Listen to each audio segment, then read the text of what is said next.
Welcome to Healing Childhood Trauma, the podcast for millennial women who are ready to heal from the past. Here, we have the deeper discussions on emotional well-being and practical tips that will empower you to transform your relationships and underlying anxiety from insecure to secure attachment. I'm Lysandra, your host and psychotherapist. I'm a little bit obsessed with human development, deep conversations, and finding the lesson even in the most challenging of circumstances. I'm very happy to have you with me on this journey of self-discovery where we unpack the past and heal in the present. I've been thinking about where the world of therapy is going into 2026. Now, no matter what time you are actually listening to this episode, I think it's still going to have relevance. At the time of recording, it is 2025 and we are in the last quarter. So I think it's very timely to talk about this now and to think about where therapy is headed into 2026 and what we are going to see more of and what we're going to see less of, and what we can maybe learn from what we've seen happen so far in the trending world of therapy and wellness spaces. There are definitely patterns that I'm seeing with my clients and also with my colleagues, and at this time I'm actually also training in clinical supervision, which is to supervise the clinical work of other therapists seeing clients, which is really an integral part of what therapy is, psychotherapy. So when you are practicing and working with clients, all therapists should have clinical supervision, and that is to ensure the safety and the quality of their work, and to basically work through any possible blind spots and to maintain the integrity of the work and keep the therapist safe, but most importantly to keep clients safe so that we do not just have nobody to be accountable to or accountable for. It's a healthy and ethical part of clinical practice. I am literally in the process of training right now, so probably as I learn more and once I've finished the course, I'll probably talk more about my clinical supervision, because that's also something else that I will be offering in addition to my therapy services with clients. So if you are a therapist listening to this and you've wondered, how can you either get mentoring or supervision with me, that is going to be coming up really, really soon. So make sure you sign up to my email list if you want to get updates about that. Therapy has most definitely evolved, especially in the last 5 years. It's almost like there's a pre-pandemic, post-pandemic, because before the pandemic, I had a bricks and mortar office space and I would only see clients in person. Very, very rarely would I have an online session, and that was usually because maybe a client was out of town and they were working and they wanted to make sure that they still had continuity with their therapy sessions. But once the pandemic hit, obviously, for everybody, everything changed. The world shut down and we had to come up with a different way of being able to be supported with our mental health. That was when we needed it more than ever. We needed to have more robust mental health services, and we needed to find a way to keep in connection when we were all in lockdown. Therapy is so much more online now. In fact, I've never gone back to doing solely in-person practice.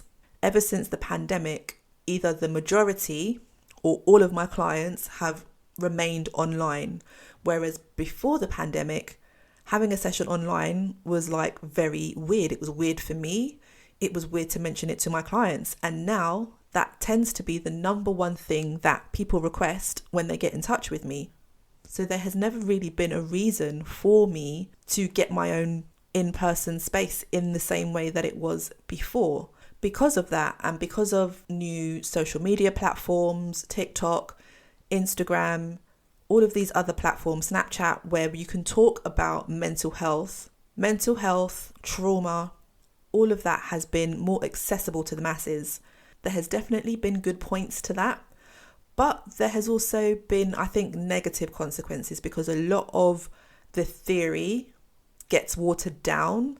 And it also means that people who have no actual qualifications or experience other than their own experience can basically give psychological, or so they think, psychological advice, and sometimes ill-informed advice.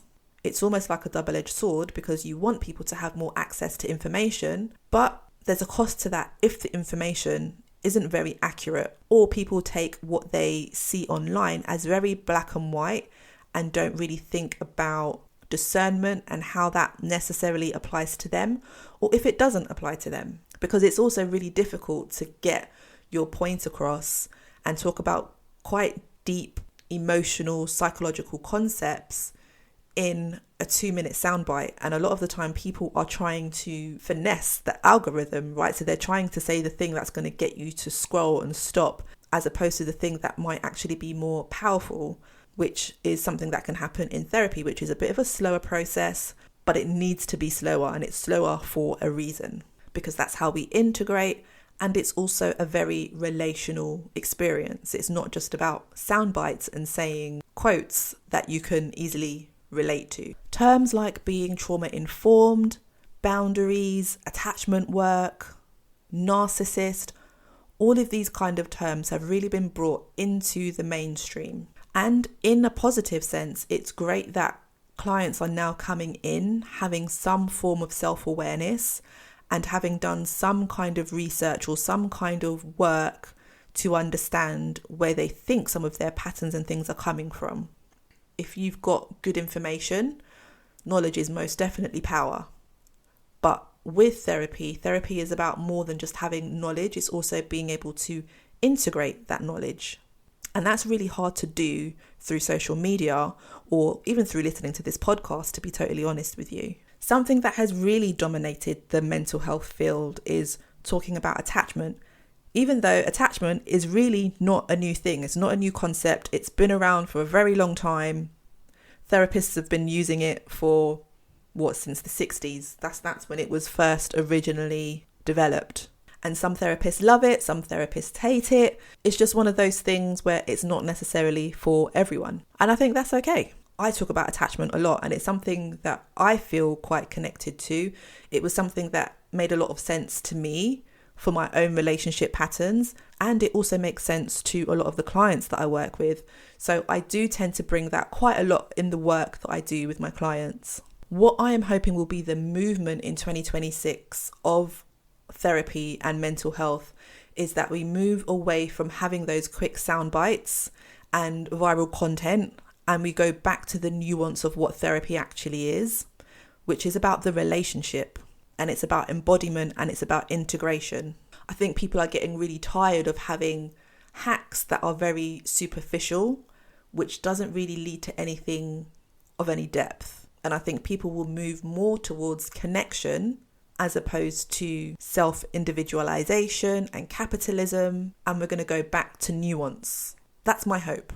I expect there's going to be a bit more of a blurred line between therapy and some forms of coaching, where in therapy it's good to be able to process our emotions and to hold space for that and to learn about ourselves more, process emotions in the moment. But sometimes, and I definitely see this a lot with my clients, sometimes people want a little bit more than just being able to have a space to talk and process. Sometimes people do want and need practical skills, like practical skills to relieve anxiety, for example, or practical skills to stop overthinking or to stop self-sabotaging.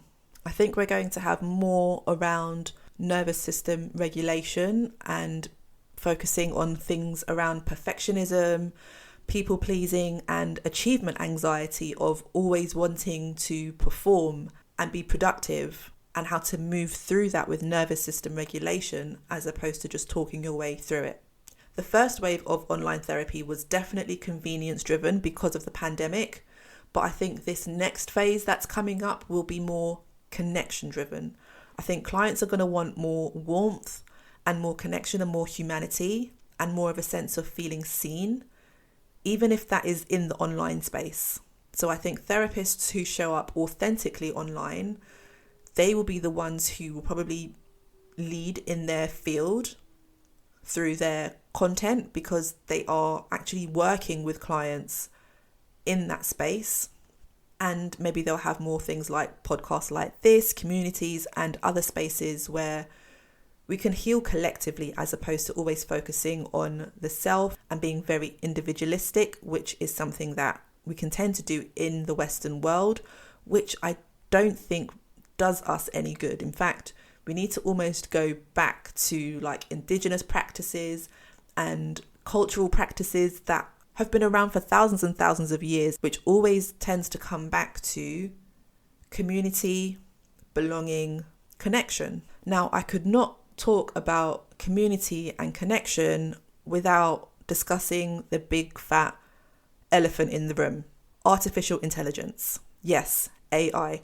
AI has been in the field of mental health and therapy, and I'm not a fan. I've got to say, I'm really not a fan. Now, some people might say that I am biased and I'm worried about AI taking my job, and I'm really not afraid of that at all. I think, in fact, once the realization of how harmful AI can be to mental health is, there's almost going to be like a come down, a crash. Therapists essentially having to pick up the pieces of the mess that AI has left, because there's already stories coming out around people who are vulnerable and unable to show discernment in the kind of information that they take from ChatGPT, for example, or any other leading AI. I don't want to get sued. Any other kind of AI platform. And the thing is, therapy is very much a relational experience. And I can understand the need of, one, therapy being accessible. And obviously, if you do not have the funds for therapy, or I don't know, there's a reason why you just can't get easy access to therapy, it can feel like the next best thing is to go through AI, right? I totally get that. And it's not so much that I want to put any shame on people who actually use it. I think I just want people to be more informed about probably the contraindications that can happen as a result of using it, especially if you have serious mental health concerns, especially if you are going through, say, a manic episode or a psychotic episode, and you might think it's no big deal if I ask ChatGPT how to fix my life. But collectively, I do wonder about the impact that can have on people and their mental health and their mental well-being, especially for those who are more vulnerable and at risk. Now, I'm not totally anti-AI. I do think AI has its uses. I just don't think it can be used as a replacement for therapy. In terms of being trauma-informed, to me, it doesn't make sense to replace human connection with artificial intelligence, because our nervous systems cannot be regulated or have co-regulation through artificial intelligence. Our nervous systems are co-regulated through another nervous system and through relationship. And we can go down a very slippery slope if we are trying to manufacture relationships, because as humans, our existence has depended on social connection. And so if we keep finding ways to remove social connection, that's going to have a catastrophic impact on society. And that sounds very melodramatic, but I kind of think that's as serious as it is, really. And I'm probably downplaying it in a lot of ways, to be honest with you. I do think there are ways that AI could possibly help with mental health to facilitate mental well-being. And hopefully more people will be more interested in doing that rather than trying to go for the quick fix. A huge rise that I have seen as a therapist over the last 5 to 10 years has also been in big tech companies offering therapy. And they might do this through hiring therapists and providing a really huge marketing campaign in order to provide therapy to the masses. And they can do that at very low cost. And usually that becomes very low cost to the consumer, but it's also very low cost for therapists. I'm sure you can tell what kind of platform I am talking about, but I'm not going to say their name because I hear that they like to sue people a lot, and I'm not trying to get sued. I think I've said that twice in this episode. Now, before I give massive opinions or become very opinionated about anything, I do like to have some kind of idea about what I'm talking about. So I've actually been on these platforms before as a therapist and also as a consumer. So somebody looking for therapy as well, because I really wanted to get a sense of what is that experience like. I think it kind of depends on your experience. So if you get lucky, you can end up seeing a really good therapist who really loves their work and is ethical, works with their clients in a way that you would expect. There are also, I think, a lot of negatives to those platforms. Just a few that I saw was they really pay therapists very, very poorly. So poorly that that's probably why you don't always necessarily get a good quality of therapist on that platform. Because like any job where you are working all of the hours and you're getting paid not very much money, you're approaching burnout, you don't feel valued as an employee, you don't get many benefits, or the work that you're doing doesn't reflect the pay, then of course you're going to get resentful about the work that you're doing. You're going to start taking shortcuts. You're going to probably not show up as your best self without even realizing it. Even I think the most well-intentioned therapist potentially has the potential for that to happen. And I think that's why it's not putting clients at the forefront. It's not putting clients first, which is essentially what our job is as a therapist. I think if the big tech companies offered to pay therapists more and made it more equitable and listened to the feedback of therapists, it could work really, really well. But big tech is going to be all about capitalism and all about profit margins and not really placing clients first. And so there have been things around data protection, leaks, and just other unethical practices that usually happen in big corporations who are prioritizing capitalism over people. As 2026 progresses and beyond, I think people are becoming more conscious of the value of therapy and are more willing to invest in therapy and to not have so much shame around having to go to therapy, because it isn't anything to be shameful about. In fact, I think it's one of the most sensible and brave things that you can do. It makes sense to me to see a therapist about your emotional well-being and not just waiting until you're at crisis point and waiting until something is terribly wrong or you've had a bereavement or you've ended a relationship.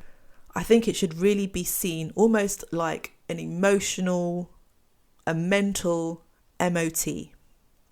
You're just making sure that everything is good and you're making sure that everything is in working order, and it's like a precaution, it's a preventative measure, as opposed to waiting until you are not functioning anymore or something really terrible or catastrophic has happened.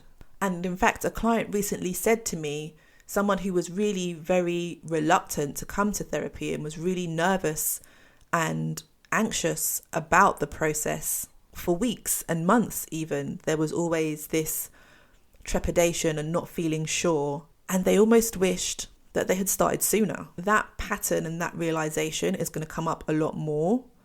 And we're going to hopefully, fingers crossed, have a lot more men coming into therapy, because the world needs more of that. And the world needs a little bit less stigma about reaching out for therapy. A gentle point of reflection that you could maybe think about is, what do you want for your own healing journey for 2026, or whenever you are listening to this? What do you envisage healing is for you? What might that look like? What would support look like for you? What do you want for your healing in 2026? Is it more depth? Is it leadership? Is it connection? Is it friendship? Is it self-love? What is the thing that you want to focus on for 2026? Let's start manifesting that now. Let's start putting that into practice now. Let's start thinking about it, and let's start being more open to it from now, so that when it arrives, we are ready and willing to receive it. Okay, thanks so much for listening. Take care. Thank you for joining this episode of Healing Childhood Trauma. I hope you found today's discussion insightful and empowering. Remember, healing is a journey and you are not alone on this path. If you enjoyed this episode, please subscribe, rate, and leave a review on your favourite podcast platform.